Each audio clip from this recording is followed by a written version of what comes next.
JayaTV Digital நேயர்களுக்கு வணக்கம். நான் உங்க Uma. October month breast cancer awareness கடைபிடிக்கிறாங்க. நிறைய பெண்களுக்கு இந்த பிரஸ்ட் கேன்சர்னா என்ன, அதிலிருந்து தங்களை தற்காத்து கொள்றதுக்கு என்னென்ன பண்ணணும், வராம இருக்கிறதுக்கும் வந்ததுக்கு அப்புறம் என்னென்ன சிகிச்சை முறைகள் எடுத்துக்கணும், இந்த மாதிரி நிறைய விஷயங்கள் தெரியாம இருக்கு. ஸோ இன்னைக்கு நம்ம டாக்ஸ் டாக் ஷோல அதை பற்றி தான் பேச போகிறோம். இதை பற்றின நிறைய விஷயங்களை நம்மளோட ஷேர் பண்ண வந்திருக்காங்க breast cancer specialist surgeon doctor Asha Reddy அவர்கள். வணக்கம் மேம்.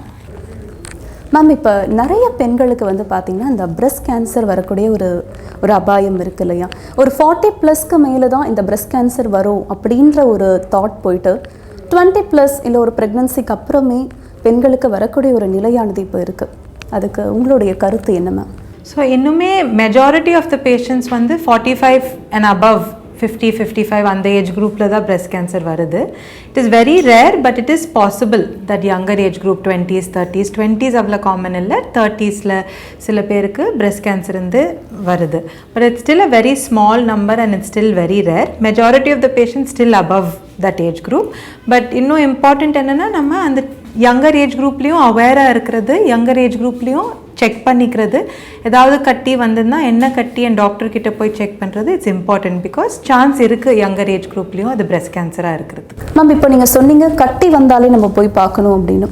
ஆனால் நிறைய பேருக்கு ஏதோ ஒரு சாதாரணமாக கூட ஒரு கட்டி மாதிரி ஒரு பிம்பிள் மாதிரி கூட இருக்கலாம் இல்லையா? ஆனாலும் உடனே அவங்கயும் கேன்சராக இருக்குமோ அப்படின்னு யோசிக்கக்கூடிய நிறைய பேருக்கு அந்த ஒரு ஃபீல் இருக்குது. ஸோ நார்மலான ஒரு கட்டி இல்லை அது கேன்சர் கட்டி தான் அப்படின்னு நம்ம எப்படி தெரிஞ்சுக்கிறது மேம், ஒரு அவேர்னஸோடு இருக்குது? ஸோ லேமேனாக நமக்கு அந்த டிஃப்ரென்ஸ் சில வாட்டி சொல்ல முடியாது. கட்டி வந்ததுன்னா அது நார்மல் கட்டியாக இருக்கலாம், கேன்சர் கட்டியாக இருக்கலாம், நீர் கட்டியாக இருக்கலாம், இல்லை வெறும் ஸ்கின் லெவலில் கட்டியாக இருக்கலாம். ஸோ என்ன இம்பார்ட்டண்ட்னா, கட்டி வந்ததுன்னா அது டாக்டர்கிட்ட போய் செக் பண்ணுறது. டாக்டர் கை வச்சு பார்ப்பாங்க, ஸ்கேன் பண்ணி பார்ப்பாங்க. பார்த்துட்டு நிறைய times, so 1 out of 10 we say 10 lumps பார்த்தோன்னா அதில் யூஸ்வலாக 1 கேன்சராக இருக்கும். அண்ட் எஸ்பெஷலி இந்த யங்கர் ஏஜ் குரூப் இன்னும் மோர் காமன் வந்து சாதா கட்டி, கொழுப்பு கட்டி, ஃபைப்ரோ அடினோமான்னு சொல்கிற கட்டி, ஃபிலோட்ஸ்ன்னு சொல்கிற கட்டி, அண்ட் அந்த 40 ஏஜ் குரூப்பில் சிஸ்ட்ன்னு சொல்கிற கட்டி, நீர் கட்டி, அதெல்லாமே காமன் கட்டி தான். ஆனால் அது பிரஸ்ட் கேன்சராக இருக்கிறதுக்கு வாய்ப்பு இருக்குது. அண்ட் டாக்டர்கிட்ட போய் செக் பண்ணி ஸ்கேன் பண்ணி டாக்டர் பார்த்து தான் சொல்ல முடியும் அந்த டிஃப்ரென்ஸ். லேமேனா சில வாட்டி நம்ம சொல்ல முடியாது அது நார்மல் கட்டியா கேன்சர் கட்டியான்ட்டு. அதனால தான் எல்லா கட்டியும் நம்ம வந்து செக் பண்ணுறது பெட்டர்ன்னு சொல்கிறது. இப்போ கேன்சர் தான், பிரஸ்ட் கேன்சர் தான்றதுக்கு என்னென்ன சிம்டம்ஸ் மேம் நம்ம தெரிஞ்சுக்கலாம்? ஸோ யூஸ்வலாக பிரஸ்ட் கேன்சர்னால் நம்ம டிஸ்கஸ் பண்ண மாதிரி கட்டி இருக்கலாம். அண்ட் ஒன் இம்பார்ட்டன்ட் ஃபேக்டர்ஸ், இந்த வாட்டி கட்டி இந்த மாதிரி கட்டி வலி இல்லாமல் வரலாம். ஸோ அதுவும் இம்பார்ட்டன்ட் நோட்டீஸ். பிகாஸ் நிறைய பேர் வந்து கட்டி வலி இருந்தால் தான் டாக்டர்கிட்ட வந்து காட்டுவாங்க. ஸோ வலி இல்லாத கட்டி is one of the main symptoms of breast cancer. சில வாட்டி நம்ம காம்பிலிருந்து பிளட் மாதிரி வரலாம், டிஸ்சார்ஜ் மாதிரி வரலாம். சில வாட்டி ஸ்கின் திக்கனிங்னு சொல்லுவோம், கொஞ்சம் கனமாக இருக்கலாம் ஒரு ஏரியாவில். சில வாட்டி ஃபுல் பிரெஸ்ட்டு நமக்கு ஆரஞ்ச் தோல் மாதிரி தெரியும். ஸோ சில வாட்டி அதுவும் ஒரு சைன் ஆஃப் பிரஸ்ட் கேன்சர் தான். ஸோ நம்ம என்ன சொல்லுவோம்னா, any change in the breast which is not normally seen. So நம்ம பிரெஸ்ட் எக்ஸாமின் பண்ணி செக் பண்ணும்போது நம்ம நார்மல் பிரெஸ்ட் எப்படி இருக்கும்னு தெரிய வரும். ஸோ அது தவிர்த்து anything different, anything which is different, it's important to get it checked out. Ma'am, இப்போ நிறைய பேருக்கு இப்போ ஃபேமிலியில் ஒருத்தருக்கு இருக்க பிரஸ்ட் கேன்சர் அப்படின்னு இப்போ அம்மாவுக்கு இருந்ததுன்னா பொண்ணுக்கும் வருமா அப்படின்ற ஒரு பயம் இருக்குது. அது எந்த அளவுக்கு உண்மை மேம்? ஸோ நம்ம காஸ் ஆஃப் பிரஸ்ட் கேன்சர் ஜெனட்டிக்னு பார்க்கும்போது அது பரம்பரையாக வருதான்னு பார்க்குறதுக்கு இட்ஸ் அபவுட் 5 to 10%. ஸோ 100 பேர் நம்ம பார்த்தோன்னா அதில் அப்ராக்சிமேட்லி 5 to 10 people அது ஜெனட்டிக் காரணம்னால வரலாம். இப்போ ஒரே ஒரு ஃபேமிலி மெம்பர், ஒரு பாட்டி இல்லை ஒரு கசின், அவங்க அம்மா, அந்த மாதிரி ஓல்டர் ஏஜ் குரூப்பில் வந்ததுன்னா it is possible that it is not genetic. அது மாதிரி ஒரே ஒரு ஃபேமிலி மெம்பர். பட் இப்போ ஃபேமிலியில் 2 பேருக்கு இருக்குது, இல்லைனா ஃபேமிலியில் யாருக்காவது யங் ஏஜில் வந்திருக்கு. ஏன்னா young age is again predisposition for a genetic cause. So young ஏஜில் வந்திருக்கு, இல்லை மோர் தென் 1 ஃபேமிலி மெம்பருக்கு பிரஸ்ட் கேன்சர் இருக்குது, இல்லை சம் அதர் கேன்சர்ஸ், இப்போ ஒவேரியன் கேன்சர் பிரஸ்ட் கேன்சரும் லிங்க் ஆகிருக்கு. ஸோ சில வாட்டி அந்த மாதிரி யாராவது ஃபேமிலியில் ஒவேரியன் கேன்சர் இருந்திருக்கு, இல்லைனா சில பேருக்கு நம்ம மேல் பிரஸ்ட் கேன்சர்னு சொல்லுவோம். ரேராக மென்னுக்கும் பிரஸ்ட் கேன்சர் வரலாம். ஸோ இந்த மாதிரி some other factors like this more predisposing for a genetic cause. But ஒரே ஒரு ஃபேமிலி இருந்ததுனாலும் செக் பண்ணிக்கணும், தட்ஸ் இம்பார்ட்டன்ட். எல்லா லேடிஸ்க்கும் நம்ம சொல்கிறது செக் பண்ணிக்கணும்ன்ட்டு. பட் ஒரே ஒரு ஃபேமிலியில் யாருக்காவது நம்ம பாட்டிக்கு ஓல்டர் ஏஜில் வந்தது, இல்லை யாராவது இன்னொருத்தருக்கு வந்ததுன்னா that's nothing to panic and worry about. Doesn't mean that just because அவங்களுக்கு இருந்ததுனால நமக்கும் வரும்னு இல்லை. மேம் இப்போ உங்ககிட்ட வராங்க, இப்போ வந்து கேன்சர் டெஸ்ட் எடுக்கிறாங்க, பாசிட்டிவ்னு வந்துருச்சு, அதுக்கப்புறம் நீங்கள் எடுக்கிற ஸ்டெப்ஸ் என்ன மேம்? ஸோ நம்ம பாசிட்டிவ்னு தெரிஞ்சதுக்கப்புறம் யூஸ்வலாக ஸ்டேஜ் பார்ப்போம். ஸோ breast cancer பொறுத்த வரைக்கும் there are 4 stages. First 2 are usually considered early stage and stage 4 is usually a later stage disease. So stage பொறுத்து ட்ரீட்மெண்ட் இருக்குது. பட் என்னென்ன ட்ரீட்மெண்ட் breast cancerக்கு பண்ணுவோன்னு பார்த்தீங்கன்னா there are 4-5 different treatments. Surgery யூஸ்வலாக பண்ணுவோம், சில வாட்டி கீமோதெரப்பி தேவைப்படும், சில வாட்டி ரேடியேஷன் தெரப்பி தேவைப்படும், அண்ட் சில வாட்டி ஹார்மோன் தெரப்பி, அது டேப்லெட்ஸ் மாதிரி கொடுப்போம். Hormone therapy and targeted therapy தேவைப்படும். ஸ்டேஜுக்கு தகுந்த மாதிரி நம்ம which treatments is needed we will plan accordingly. And also the type of tumour. So there are different types of tumour. அந்த டைப் ஆஃப் டியூமர் பொறுத்து will decide which treatments are necessary for that patient. அப்போ இந்த first ஸ்டேஜ்லேயே வரும்போது சீக்கிரமாக அதை cure பண்ணுறதுக்கான ஒரு option இல்லையா? டெஃபினெட். ஸோ ஸ்டேஜ் 0ன்னு சொல்லுவோம், அது வந்து ப்ரீ கேன்சர். ஸோ நிறைய வாட்டி நம்ம கைக்கு கட்டி தெரியாததுக்கு முன்னாடியே ஸ்கேன் பண்ணி சில வாட்டி ஏதாவது தெரிஞ்சதுன்னா யூஸ்வலி அது ஸ்டேஜ் 0 இல்லை ஸ்டேஜ் 1 கேன்சர் மாதிரி இருக்கும். அந்த ஸ்டேஜில் சில வாட்டி வெறும் சர்ஜரி பண்ணாலே போகிறோம், கீமோதெரப்பி தேவைப்படாது. அந்த மாதிரி மெயினாக இப்போ எல்லாரும் பயப்படுறது breast cancer பார்த்தோன்னா கீமோதெரப்பி தான். Surgery is not very difficult and not very dangerous. Chemotherapy தான் அது கொஞ்சம் சைடு எஃபெக்ட்ஸ் இருக்கும். எல்லாரும் கீமோதெரப்பி பயந்து தான் நிறைய பேர் ட்ரீட்மெண்ட்டுக்கு வராதது. ஸோ ஏர்லியாக கண்டுபிடிச்சோன்னா there is a high chance that chemotherapy தேவைப்படாமல் இருக்கலாம். இப்போ கீமோதெரப்பினா அது என்ன மாதிரியான ட்ரீட்மெண்ட் மேம், அது கொஞ்சம் ப்ரீஃபாக சொல்லுங்கள். ஸோ கீமோதெரப்பி வந்து it's basically medicines for the whole body. நமக்கு கண்ணுக்கு தெரியாத செல்ஸ்க்கும் கில் பண்ணுறதுக்கு ஐவி மாதிரி கொடுப்பாங்க. So it works on the whole body and kills all the cancer cells in the whole body. So because of that there are some side effects in the body like nausea, vomiting, hair fall, and the mari tiredness, weakness, all that. It's all manageable and all reversible, but those side effects are generally what trouble a lot of people. Ma'am இப்போ இந்த breast cancerல breast remove பண்ணுறது அப்படின்றது எந்த stage ma'am அது? So யூஸ்வலாக early ஸ்டேஜில் breast save பண்ணுறதுக்கு வாய்ப்பு நிறைய இருக்குது.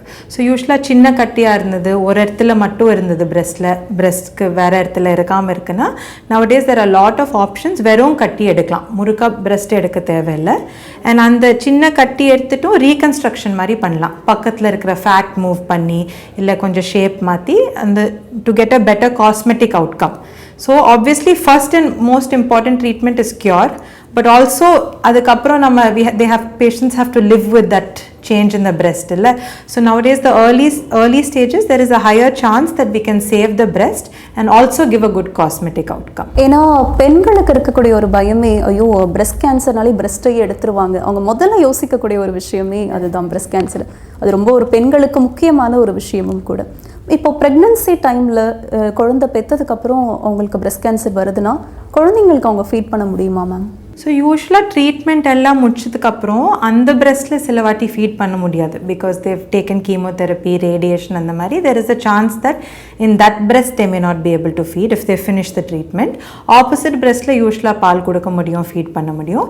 சில வாட்டி ட்ரீட்மெண்ட் இன்னும் எடுத்துகிட்டு இருக்காங்கன்னா ஹார்மோன் டேப்லெட்ஸ் அந்த மாதிரி எடுத்துகிட்டு இருக்காங்கன்னா we may advise not to feed. So it depends again on the stage and என்ன ஸ்டேஜ் ஆஃப் ட்ரீட்மெண்ட்டில் இருக்காங்க அண்ட் என்ன what medicines they are on currently. But treatment எல்லாம் முடிச்சுட்டு some patients do get pregnant and opposite breast they are able to feed with the opposite breast. இப்போ ஒரு ஃபேமிலியோடைய support கண்டிப்பாக அந்த பேஷண்ட்க்கு தேவையில்லை மேம். ஸோ அதை பற்றி நீங்கள் என்ன சொல்கிறீங்க? Definitely family support, husband, parents, children, everything becomes very important because இது வந்து it's not just a physical ailment. It's a mental stress and so much that the patient goes through. அது diagnosis சொல்கிறப்ப, treatment எடுக்கிறப்ப, so many things that the patient goes through. Family support is extremely important and usually what we've seen is most of the family is very understanding and is there for the patient, especially during the treatment. So it's also important to continue that family support after the treatment is over because it does take some time to recover and get back to normal. And family support is extremely important. And I think counseling for the husband, counseling for the children, everything becomes very important. So we have lot of support groups available. So lot of patients இந்த treatment முடிச்சுட்டு they are helping to counsel other patients. Lot of patients we kind of mix similar age groups because different age groupல different problems இருக்கும். Younger age groupல there's issues with sexual relationship, there's issues with getting pregnant, there's issues with marriage, whereas older age group more இப்போ breast எடுத்துட்டா எப்படி இருக்கிறது, வெளிய போலாமா போகக்கூடாதா, different people obviously have different issues, and so we try to match according to age and we form support groups and try to help them, and also I think family counseling in this becomes very important. Ma'am இப்போ நீங்கள் சொன்னீங்க கண்டிப்பாக உங்களுக்கு வந்து குழந்தை பெற்றுக்கலாமா, sex வச்சுக்கலாமா, இந்த மாதிரி ஒரு டவுட்ஸ் இருக்குன்னு. இப்போ அந்த மாதிரி ஆப்ரேஷன் பண்ணி பிரெஸ்ட்டை எடுத்தவங்களுக்கு அந்த மாதிரி இப்போது 2 பிரெஸ்ட் எடுக்கிறாங்க அப்படின்னா அவங்க வந்து குழந்தை பெற்றுக்கிறதுக்கான வாய்ப்புகள் இருக்காங்க? எஸ், குழந்தை பெற்றுக்கலாம். ஒன்லி திங் இஸ் அந்த ட்ரீட்மெண்ட் இருக்கும்போது ப்ரெக்னென்ட் ஆகக்கூடாதுன்னு சொல்லுவோம். So we discuss based on என்ன ஏஜ் குரூப்பில் இருக்காங்க. சில பேருக்கு இஃப் வி ஃபீல் தட் நேச்சுரலாக ப்ரெக்னென்ட் ஆகிறது கஷ்டம்னா we may suggest for some assisted pregnancy. So there are different options. It doesn't mean இந்த மாதிரி கேன்சர் வந்ததுன்னா குழந்தை பெற்றுக்க முடியாதுன்ட்டு. And sexual relationship obviously is a very important thing that they can have sex and have a normal sexual life after the treatment, and that is something we discuss with the patient, both the patient and the husband together. இப்போ இந்த cancer வந்து நம்ம cure பண்ணும்போது அது ஃபியூச்சரில் வர்றதுக்கான chances இருக்கா, இல்லை அது ஃபுல்லாகவே க்யூர் ஆகிடுமா ma'am? So unfortunately we can't say 100% வராமல் இருக்கும்ன்ட்டு. There are, it depends on என்ன ஸ்டேஜில் பார்த்தோம், டியூமர் எந்த மாதிரி டியூமர். சில டியூமர்ஸ் ட்ரிபிள் நெகட்டிவ்னு சொல்லுவோம், சில tumours more aggressive. So we can't say திருப்பி 100% வராதுன்ட்டு. பட் டிபெண்டிங் எஸ்பெஷலி ஏர்லி ஸ்டேஜில் பார்த்தோன்னா திருப்பி வரதுக்கு வாய்ப்பு ரொம்ப கம்மி. So it's not very common, but there is always a chance. So அதுக்கு தான் we keep the patient regular follow up, checkup, scans எல்லாமே continuous follow up will be there. Ma'am இப்போது பிரெஸ்ட் கேன்சர் வந்து ஏதாவது ஒரு பிரெஸ்ட்டில் தான் வரும் அப்படின்றது நிறைய பேருடைய ஒரு தாட். பட் 2 பிரெஸ்ட்லேயும் வரதுக்கு சான்சஸ் இருக்கா மேம்? சான்சஸ் இருக்குது. 2 பிரெஸ்ட்லேயும் வரத்துக்கு சான்ஸ் இருக்குது. It's not as common. யூஸ்வலாக ஒரு பிரெஸ்ட்டில் தான் பார்ப்போம். பட் யூஸ்வலி ஜெனட்டிக்காக இருக்கிறதுக்கு இல்லைனா ஜெனட்டிக் இல்லாமலேயும் ஒரு 2 பிரெஸ்ட்லேயும் பார்த்துருக்கோம், கட்டி 2 பிரெஸ்ட்லேயும் இருக்கிறது. So it is possible that both breast have cancer. Suppose 2 பிரெஸ்ட்லேயுமே கேன்சர் வரும்போது சேம் ட்ரீட்மெண்ட்டா, இல்லை அதை ரிமூவ் பண்ணும் போது அதுக்கான ப்ராசஸ்லாம் என்னவா இருக்கும்? ஸோ அது வந்து ஒரு பிரெஸ்ட்டுக்கு திருப்பி ஸ்டேஜ் பார்ப்போம். சில வாட்டி 2 பிரெஸ்ட்டும் ஒரே ஸ்டேஜ் மாதிரி இருக்கும். சில வாட்டி ஒரு பிரெஸ்ட்டில் அட்வான்ஸ்ட் கேன்சர், ஒரு பிரெஸ்ட்டில் ஏர்லி கேன்சர் அந்த மாதிரி இருக்கும். ஸோ அந்தந்த பிரெஸ்ட்டுக்கு தகுந்த மாதிரி பிரெஸ்ட் எடுக்கணுமா, பிரெஸ்ட்டு சேவ் பண்ணலாமான்னு பார்ப்போம். பார்த்துட்டு then we will address the issue. And சில வாட்டி 2 பிரெஸ்ட்லேயும் கட்டி இருக்குது, 2 பிரெஸ்ட்டும் எடுக்கணும்னு அவசியம் வந்ததுன்னா there are definitely options of reconstruction. இப்போ it is coming up more and there is options of reconstructing. So சில வாட்டி இம்ப்ளான்ட் மாதிரி வைக்கிறது, சில வாட்டி வயிறுலேருந்து ஃபேட் எடுத்து புதுசாக பிரெஸ்ட் ரீகன்ஸ்ட்ரக்ட் பண்ணுறது, நிறைய ஆப்ஷன்ஸ் இருக்குது இப்போ. மேம் இப்போ சாதாரணமாக பிரெஸ்ட் கேன்சரை தவிர்த்து நார்மலாகவே லேடிஸ்க்கு இந்த மென்சஸ் டைமில் பிரெஸ்ட்டில் வந்து ஒரு பெயின் வருது. ஸோ அந்த பெயின் வரும்போதெல்லாம் அவங்க பயப்படக்கூடிய ஒரு விஷயம், கேன்சருக்கான ஒரு அறிகுறியோ இல்லை ஃப்யூச்சரில் வருமோ அப்படின்ற ஒரு.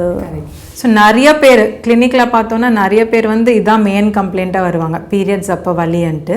ஸோ இது வந்து ஒரு காமன் சிம்டம். நம்ம உடம்புல பீரியட்ஸ் வரும்போது அந்த ஹார்மோன் சேஞ்சஸ்னால நிறைய பேருக்கு especially just before the periods இந்த மாதிரி பிரெஸ்ட் பெயின் இருக்கும். ஸோ இது வந்து it's usually not cancer, and இது இருக்கிறதுனால கேன்சர் வரும்ன்ட்டு இல்லை. ஸோ அந்த மாதிரி டைமில் வரும்போது ஜஸ்ட் செக்அப் பண்ணிவிட்டு then we advise some gel, ஏதாவது லோக்கலாக ஆயின்ட்மெண்ட் போட்டுக்கலாம். ரொம்ப வலி இருந்ததுன்னா டேப்லெட் போட்டுக்கலாம். பட் இது வந்து it's a normal common symptom. And many women நிறைய பேருக்கு பீரியட் வருதுன்னே இந்த மாதிரி பிரெஸ்ட் பெயின் வந்து தான் தெரியுது. ஸோ இட்ஸ் நத்திங், இது வந்து it's not related to cancer and nothing to worry about. அதே மாதிரி மேம் இதை கேன்சர் கட்டி தவிர்த்து சாதாரண கொழுப்பு கட்டி, நீர் கட்டி எல்லாம் வருது இல்லையா? ஸோ இதுக்கு என்ன ரீசன், என்ன ஃபுட்டெல்லாம் நம்ம இதுக்கு வந்து தவிர்க்கணும்? So unfortunately it's not related to food. இது சாப்பிட்டா இது வரும் அந்த மாதிரி இல்லை. ஸோ நிறைய யங்கர் கேர்ள்ஸ்க்கு பிரெஸ்ட் டெவலப் பண்ணும்போது one of the changes is a fibroadenoma. So we see this fibroadenoma and lot of growing children around the 20s அந்த மாதிரி.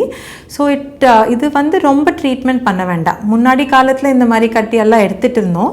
பட் இந்த மாதிரி நம்ம ஸ்கேன் பண்ணி செக் பண்ணி நம்ம கன்ஃபார்ம் பண்ணிட்டோம் இது சாதா கட்டினா இதுக்கு அவ்வளோவா ட்ரீட்மெண்ட் பண்ண வேண்டாம். அப்படியே நார்மல் கட்டி பிரெஸ்ட்டில் இருக்கிற மாதிரி இருக்கும். அன்லெஸ் ரொம்ப பெருசாக இருக்குது, இல்லை காஸ்மெட்டிக்காக ஏதாவது ப்ராப்ளம் இருக்குது, இல்லை வளர்ச்சி இருக்குது அந்த கட்டியில். நார்மல் சின்ன சின்ன ஃபைப்ரோஅடினோமா நிறைய சின்ன பசங்களுக்கு இருக்கும் அந்த யங்கர் ஏஜ் குரூப்பில். அண்ட் அதுக்கு அவ்வளோவா ட்ரீட்மெண்ட் எடுக்க வேண்டாம் அண்ட் பயப்பட வேண்டாம். இந்த ஃபைப்ரோஅடினோமா வந்து யூஸ்வலாக கேன்சராக மாறாது. நார்மல் பிரெஸ்ட்டுக்கு என்ன ரிஸ்க் இருக்கோ கேன்சர் வரத்துக்கு, இந்த ஃபைப்ரோஅடினோமாக்கும் அதே ரிஸ்க் தான் இருக்குது. ஸோ டசன்ட் மீன் தட் ஃபைப்ரோஅடினோமா இருந்தால் கண்டிப்பாக எடுக்கணுன்ட்டு. அப்படியே இன்னொரு காமன் கட்டி வந்து சிஸ்ட்ன்னு சொல்லுவோம், நீர் கட்டி. இது யூஸ்வலாக அந்த 40s ஏஜ் குரூப்பில் மெனபாஸ் வர ஏஜில் அந்த around that time it's very common. So இது வந்து we say it's a normal age related change. So age ஆக பிரெஸ்ட்டும் சேஞ்ச் ஆகுது ஏஜ்னால. ஸோ இந்த மாதிரி சிஸ்ட்டும் காமனாக வரலாம். ஸோ இந்த மாதிரி நீர் கட்டியும் it's not a pre cancerous lesion. Cyst இருந்தால் கேன்சராக மாறும் அந்த மாதிரி இல்லை. இதுக்கும் ரொம்ப ட்ரீட்மெண்ட் தேவைப்பட வேண்டாம். இந்த சிஸ்ட்டுக்கும் அவ்வளோவா ட்ரீட்மெண்ட் பண்ண வேண்டாம். It's just a normal change in the breast and we can just watch it and observe. இப்போ நீங்கள் நீர்க்கட்டி பற்றி சொன்னீங்களே மேம், ஒரு 6 month ஒன்ஸ் வந்து அவங்க ஸ்கேன் பண்ணணும், பிரெஸ்ட் கேன்சருக்கான டெஸ்ட் எடுத்துக்கணும்னு சொல்கிறாங்களே, அது எந்த அளவுக்கு? So 6 months is a bit. So cyst வந்து சின்ஸ் இட்ஸ் அ நார்மல் கட்டி, once we see it and once the doctor tells you இது 100% சிஸ்ட் தான், வேறு எதுவும் பயப்பட வேண்டாம், தென் நார்மல் ஸ்க்ரீனிங் தான் சொல்லுவோம். ஸோ எல்லாருக்கும் யூஸ்வலாக ஸ்க்ரீனிங் வந்து ஒன்ஸ் a year ஜென்ரலாக ஸ்க்ரீன் பண்ண சொல்லுவோம். கொஞ்ச நாள் கழிச்சு ஒன்ஸ் in 2 years பண்ணிக்கலாம். and when the doctor feels it's ready, then the doctor will suggest screening once in 2 years. So இந்த சிஸ்ட் இருக்கிறதுனால ரொம்ப ஆஃபனாக பண்ணணும் அந்த மாதிரி இட்ஸ் நாட் நெசசரி. மேம் இப்போ நீங்கள் ஸ்க்ரீனிங் பற்றி சொன்னீங்க, அதே மாதிரி இந்த மேமோகிராம் பற்றி சொல்லுங்கள் மேம். ஏன்னா நிறைய பேருக்கு அது ஒரு என்ன அப்படின்ற ஒரு விஷயம் வந்து தெரியாமல் இருக்குது. ஸோ மேமோகிராம் வந்து இட்ஸ் அ ஸ்க்ரீனிங் டூல். நம்ம பிரெஸ்ட் பார்க்குறதுக்கு it's a tool which is use to sometimes C நம்ம பிரெஸ்ட்டில் கட்டி நமக்கு கைக்கு தெரியாத முன்னாடி ஸ்டேஜ், சில வாட்டி நமக்கு ப்ரீ கேன்சர் இல்லை வேறு ஏதாவது நம்ம கைக்கு தெரியாத சைஸுக்கு ஏர்லி கேன்சர்ஸ் நம்ம மேமோகிராம் வச்சு கண்டுபிடிக்கலாம். Mammogram is similar to an X-ray film type of a screening test.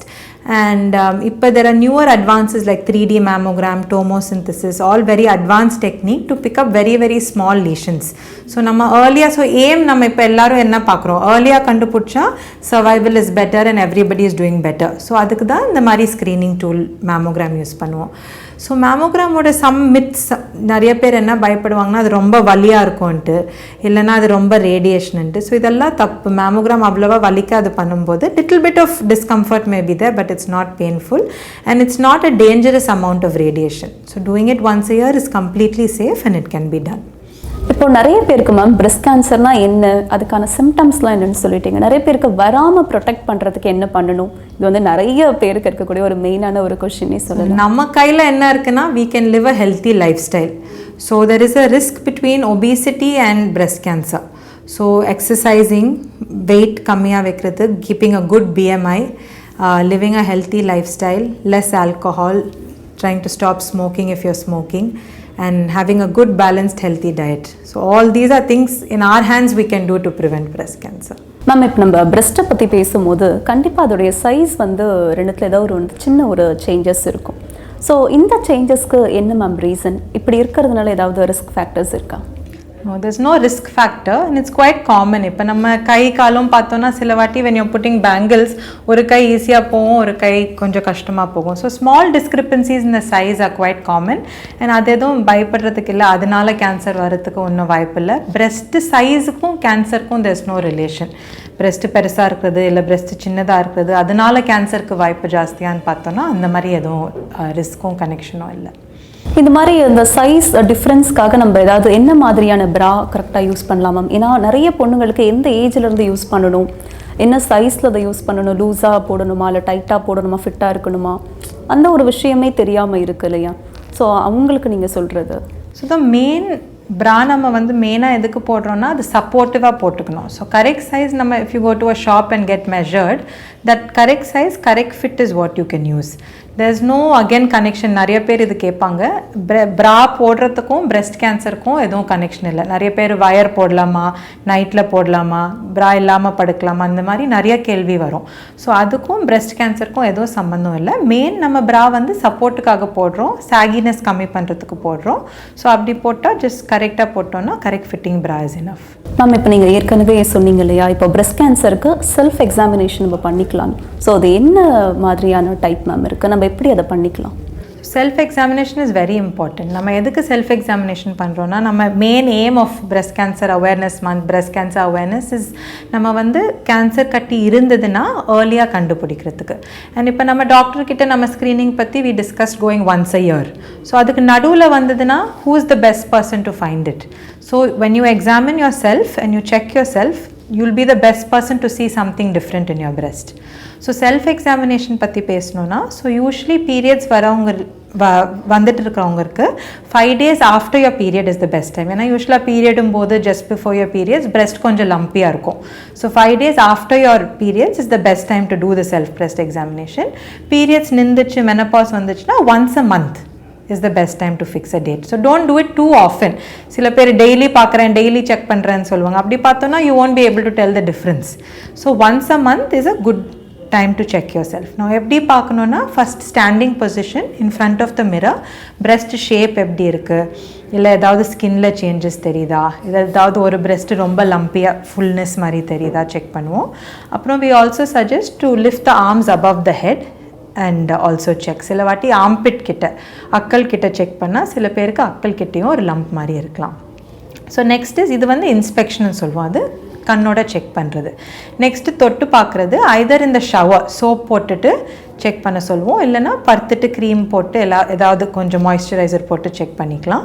So நம்ம என்ன செக் பண்ணுறோன்னா மெயின் எய்ம் வந்து நார்மல் பிரெஸ்ட் எப்படி இருக்குன்னு தெரிஞ்சுக்கணும். ஸோ நமக்கு நார்மல் பிரெஸ்ட் எப்படி இருக்குன்னு தெரிஞ்சுக்கிட்டா any time in life 5 years 10 years any time in life when there's any difference, அது any lump, any discharge from the nipple, இல்லை எனி ஸ்கின் சேஞ்சஸ், இல்லை ஏதாவது வித்தியாசமாக தெரிஞ்சதுன்னா you will understand that it is new and it is different and you take that to your doctor to check. So that is the main aim of self breast examination. Normal breast எப்படி இருக்குன்னு தெரிஞ்சுக்கிட்டோன்னா anything abnormal, anything different, you can take it to your doctor early. Ma'am, இப்போ நீங்கள் breast cancer பற்றி நிறைய விஷயங்கள் சொன்னீங்க. Breast கேன்சரில் அதை remove பண்ணுறது, ரீகன்ஸ்ட்ரக்ஷன், நிறைய விஷயம் நம்ம பேசிகிட்டே வந்துட்டோம். இந்த சர்ஜரியில் என்னென்ன மேம் ஒரு அட்வான்ஸான ட்ரீட்மெண்ட் வந்திருக்கு? ஏன்னா நிறைய விதமான சர்ஜரி, நிறைய விதமான நோய்க்கு வந்து நிறைய அட்வான்ஸான ட்ரீட்மெண்ட் வந்துருச்சு. ஸோ கேன்சரை பொறுத்த வரைக்கும் சர்ஜரியில் என்ன அட்வான்ஸாக இருக்குது? ஸோ அட்வான்ஸ் பார்த்தோன்னா மெயினாக இந்த மாதிரி தான், பிரெஸ்ட்டு ஃபுல்லாக எடுக்காமல் just limited amount of the breast we can remove. நிறைய ரீகன்ஸ்ட்ரக்ஷன் ஆப்ஷன்ஸ் வந்திருக்கு. நியூ ஃபீல்டு ஆங்கோபிளாஸ்டிக் சர்ஜரின்னு சொல்லுவோம். அது வந்து பக்கத்தில் இருக்கிற ஃபேட் வச்சு ரீகன்ஸ்ட்ரக்ட் பண்ணலாம், ஷேப் சேஞ்ச் பண்ணி ரீகன்ஸ்ட்ரக்ட் பண்ணலாம். சில வாட்டி பிரெஸ்ட் ரிடக்ஷன் காஸ்மெட்டிக்காக பண்ணுறது, பெரிய பிரெஸ்ட் இருந்து கேன்சர் இருந்தால் இந்த மாதிரி ரிடக்ஷன் ப்ரொசீஜர் பண்ணி we can make the breast a little smaller and full breast எடுக்காமல் பார்க்கலாம். ஸோ இந்த மாதிரி நிறைய நியூ டெக்னிக்ஸ் இருக்குது. லேசர், ரொபாட்டிக் சர்ஜரி அது அவ்வளோவா இன்னும் பிரெஸ்ட் சர்ஜரிக்கு it's not being use too much. But இந்த மாதிரி all different options to save the breast and give a good cosmetic outcome is available. அதே மாதிரி மேம் நிறைய சர்ஜரிக்கு ரோபோட் எல்லாம் யூஸ் பண்ண ஆரம்பிச்சிட்டாங்க, லேப்ரோஸ்கோபி வந்துருச்சு. அதே மாதிரி பிரெஸ்ட் கேன்சருக்கு அப்படி ஏதாவது ஒரு ஆப்ஷன் இருக்குது? சில பேர் யூஸ் பண்ணுறாங்க அப்ராடில், but it's not too much of a difference because நமக்கு பிரெஸ்ட் வந்து it's a superficial organ. So நம்ம சர்ஜரியே like I mention it's a simple surgery and with lot of reconstruction is more important because நம்ம breast ஃப்ளாட்டாக chest wall இருக்காமல் reconstruction options are available and there's no specific, we're not using much of laser or robotic surgery in today's surgeries as of now. இந்த October month breast cancer அவேர்னஸ்க்காக பிங்க்டோபர் அப்படின்ற ஒரு விஷயம் நம்ம கடைபிடிக்கிறோம் ma'am. நிறைய விஷயங்கள் நம்ம பிரெஸ்ட் கேன்சரை பற்றி பேசிட்டோம். ஆஸ் எ சர்ஜனா நீங்கள் பெண்களுக்கு சொல்கிற விஷயம் என்ன மேம்? இந்த அக்டோபர் மாதம் பிரெஸ்ட் கேன்சர் அவேர்னஸ் மாதம். The message I want to share with everyone is to be breast aware. நம்ம self breast examination once a month பண்ணிக்கணும். என்ன சிம்டம்ஸ் பிரெஸ்ட் கேன்சர்னு தெரிஞ்சுக்கிட்டு ஏதாவது சிம்டம் இருந்ததுன்னா கூச்சப்படாமல் சீக்கிரம் டாக்டர்கிட்ட போய் காட்டணும். Early detection can save lives. Cancer வந்ததுன்னு பயப்பட வேண்டாம். நிறைய பேர் கேன்சர் வந்து ட்ரீட்மெண்ட் எடுத்துகிட்டு நல்லா இருக்காங்க. So just make sure that if you have any symptom சீக்கிரமாக டாக்டர்கிட்ட போயிட்டு காட்டிடுங்க. மேம், உங்களுடைய பிஸியான ஷெடியூலில் எங்களுக்காக டைம் ஸ்பெண்ட் பண்ணி இவ்வளோ விஷயம் எங்களோட ஷேர் பண்ணியிருக்கீங்க. கண்டிப்பாக இதை பார்க்குற பெண்களுக்கு ரொம்பவே ஒரு அவேர்னஸ் வந்து கண்டிப்பாக கிடைச்சிருக்கும்னு நினைக்கிறேன். ரொம்ப நன்றி. Thank you very much for having me.